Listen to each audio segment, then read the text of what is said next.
In the spring of 1944, in the small segregated town of Alcolu, South Carolina, the world was quiet, too quiet for a boy like George Stinney Jr.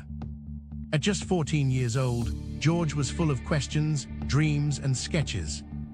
He lived in a world split by railroad tracks. On one side, white families with trimmed lawns and painted porches.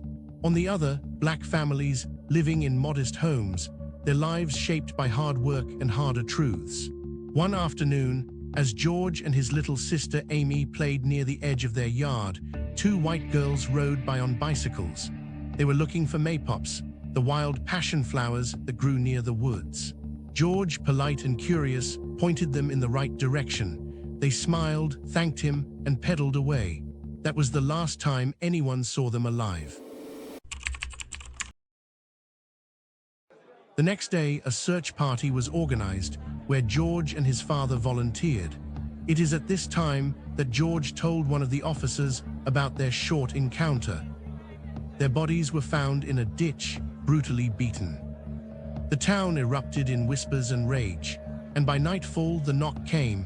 White officers, grim and silent, arrived at the Stinney home. George's mother pleaded, but they took him anyway. No warrant, no explanation. Just a boy in handcuffs, swallowed by the dark. They said he confessed, but there was no paper, no signature, no lawyer, no parent. Just George, alone in a room with two white men, scared and confused.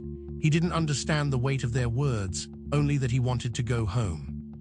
The trial was a formality, 2 hours, no defense witnesses, an all-white jury, 10 minutes of deliberation. For 81 days, George waited in a cell. He was on death row.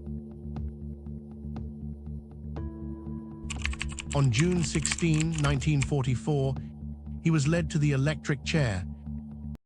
He was so small they had to stack books so he could sit. The straps hung loose. The mask slipped off.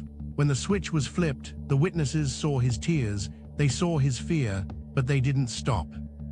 And then, silence.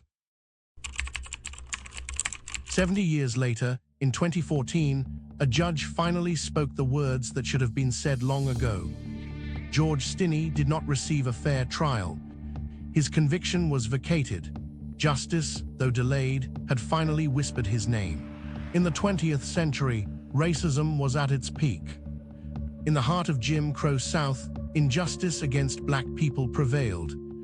It was later discovered a white man, George Washington Burke Jr., may have been involved. Join me on the next episode of S.E.A.L History to uncover